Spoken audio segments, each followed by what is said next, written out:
चंद्र शुक्ल द्वारा लिखित मित्रता नामक पाठ पढ़ाने जा रहे हैं। थोड़ा सा मित्र के विषय में जो चीजें आपको बताई जा रही हैं, जो गुण उनके बताए जा रहे हैं इस लेख के माध्यम से, उसको ध्यान दीजिएगा, क्योंकि आपके जीवन में वास्तव में इसकी उपयोगिता बहुत अधिक है। मित्र एक औषधि की भांति होता है।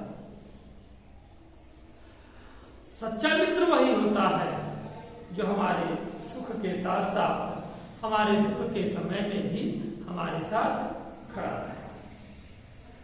पाठ का क्या नाम है? मित्रता।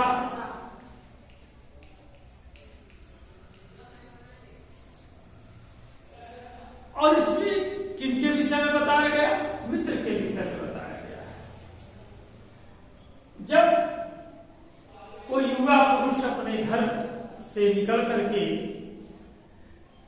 बाहरी संसार में अपनी स्थिति जमाता है, तब पहली कठिनता उसे किसमें होती है? मित्र के चुनाव में होती है। स्थिति तो हमारी जम गई, हम बाहरी संसार में चले गए, लेकिन हमें अच्छे मित्र को प्राप्त करना है, और अच्छा मित्र इतनी आसानी से तो प्राप्त नहीं हो सकता है। तो सबसे पहली कठिनता जो हमको होती है वह मित्र के चुनाव करने में होती है। यदि हमारी स्थिति जो है वह बिल्कुल एकांत और निराली नहीं रहती, तो हमारी जान पहचान के लोग धड़ाधड़ क्या होते हैं? बढ़ते चले जाते हैं। थोड़े ही दिनों में कुछ लोगों से हमारा हेलमेल हो जाता है, और वही हेलमेल धीरे धीरे मित्रता में परिणित हो जाती है। देखिए, जीवन का जो है ना एक आधार है मित्र, और मित्रता का हमारे आचरण पर बड़ा ही गुप्त प्रभाव पड़ता है। यदि अच्छा मित्र हमारे जीवन का है, अर्थात उत्तम प्रकार की मित्रता जो होती है,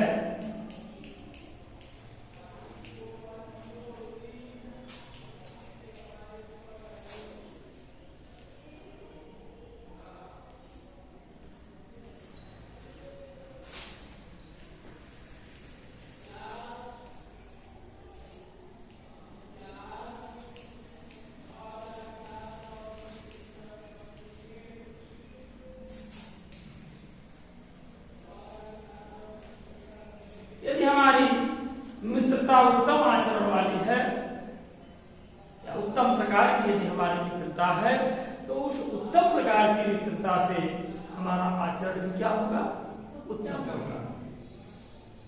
यदि हमारी मित्रता निम्न स्तरीय है, तो हमारे आचरण पर उसका बुरा प्रभाव नहीं पड़ेगा। अच्छा प्रभाव कभी भी हमारे आचरण पर उसका नहीं पड़ सकता है। तो आचरण उत्तम किस प्रकार से है? जब हमारा मित्र उत्तम है, उत्तम विचारों वाला है, उत्तम गुणों वाला है, उत्तम संस्कारों से परिपूर्ण है, तो कहीं न कहीं उस मित्र के गुण और आचरण का प्रभाव भी हमारे जीवन में पड़ता है, और इस प्रकार से हमारे जीवन का भी आचरण जो होता है वह उत्तम होता है। मित्रता हमेशा ऐसे व्यक्ति से होनी चाहिए कि जो अच्छे के साथ साथ अच्छे समय और दुखद समय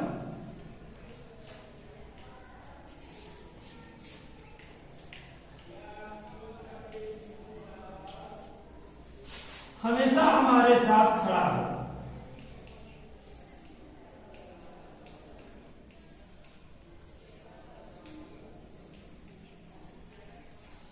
ऐसा मित्र नहीं चुन लीजिए कि सुख में खूब आ जाए, दुख पड़े तो भाग चले, ठीक है ना? ऐसा मित्र खोजने की आवश्यकता नहीं होती है। तो मित्र सदैव उत्तम विचारों का होना चाहिए और सुख के समय के साथ साथ दुख के समय में भी हमेशा हमारे साथ खड़ा रहे। इस प्रकार का मित्र ही हमें अपने जीवन में चुनना चाहिए। कहता है कि हम लोग ऐसे समाज में प्रवेश करते हैं जहां पर जब हम अपने समाज में, किसी समाज में, आप युवा समाज के हो, एक युवा समाज में आप प्रवेश कर रहे हो, ऐसे समय आपकी जो स्थिति होती है वो अपरिपक्वता की होती है। आप अपरिपक्व होते हो। ऐसे समय में आपको जो जैसा चाहे वैसा बना दे। यदि कोई आपको देवता चाहे देवता बना दे, या कोई यदि आपको राक्षस चाहे राक्षस बना दे। इस प्रकार मित्रता के गुणों